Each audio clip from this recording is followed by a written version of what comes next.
Hi guys. The rain started at my house. I don't know if it's raining at your house yet, but it is a really good time over here for a little read aloud. So we're on chapter 16. This one is called The Chapter I Was Hoping to Put Off, the one about the beast. Some evil looks like Genghis Khan.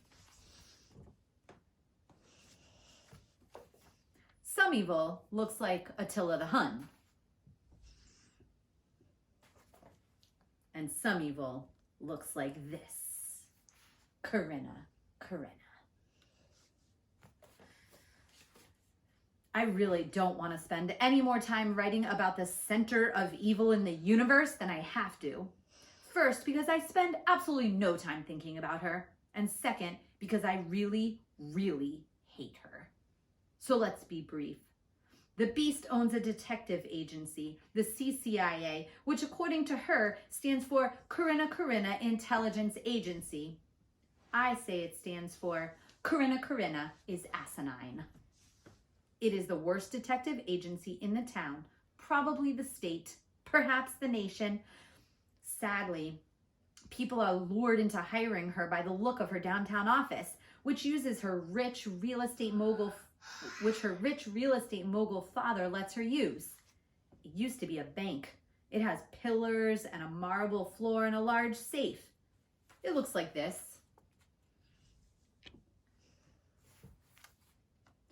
As you can see, it's pathetic. As for those of us in the business, it screams amateur. The stupidest, most unprofessional thing about it is that it's on the ground floor. That means that when I move into the top floor of my downtown high-rise, I will be able to throw things at her. Can you see that one? Hilarious. It's a shoe, if you couldn't see that. Making the situation even more ridiculous, the sad little girl has a huge stockpile of high-tech surveillance equipment, all furnished by her father. Cameras with zoom lenses, high-power binoculars, hidden microphones, you name it. Now, maybe that seems impressive to you, but believe me, to someone skilled in the business, it says one thing. She needs it.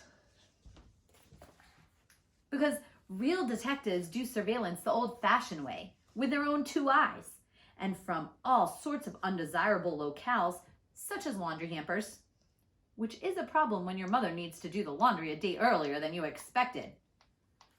Get my hamper off the front lawn, Timmy.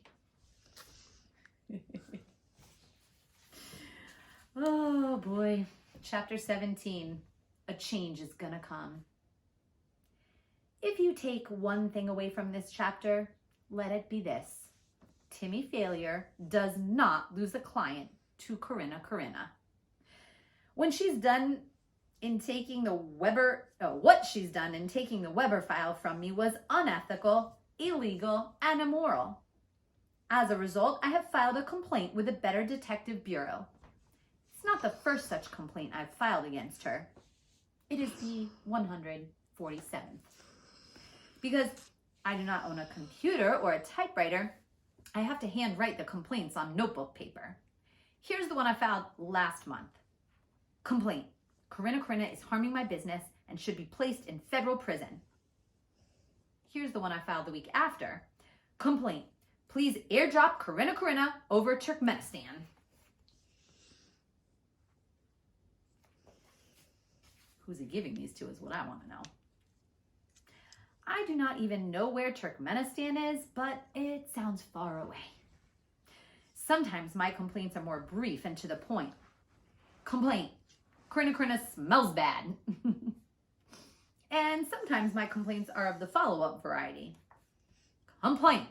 You still have not dropped Corinna over Turkmenistan. While these complaints are pending, I am also making two big changes to the agency. First, I bought a hat. See that up close? Can you read that on top? Please do not ask me why it says biscuits. I do not know. Perhaps the prior owner sold biscuits. The point is, it makes me look more professional. The second change is more substantive. I am giving out free cheese. Free So far, business is booming, at least for the free cheese. Although everyone keeps asking me the same stupid question. Where are all the biscuits?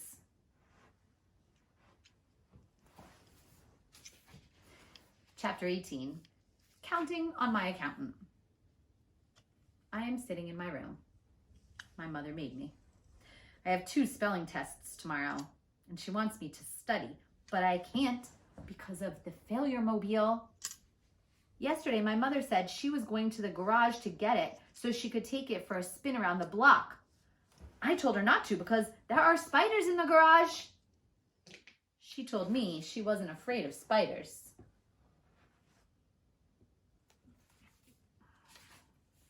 I told her that I didn't mean to say spiders. I meant to say giant anaconda.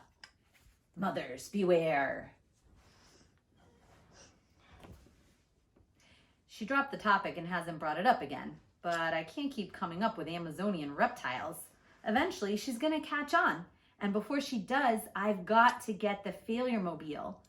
All of which means redoubling my prior efforts and putting significant resources into the search.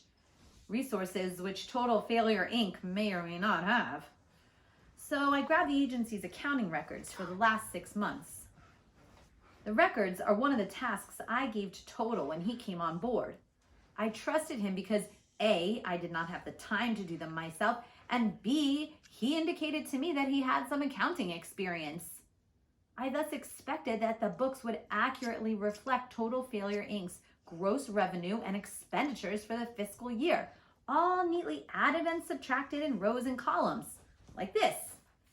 Revenues, expenditures. In a business, revenues are money that you make, and expenditures is money that you spend for your business. But that is not what they look like. They look like this.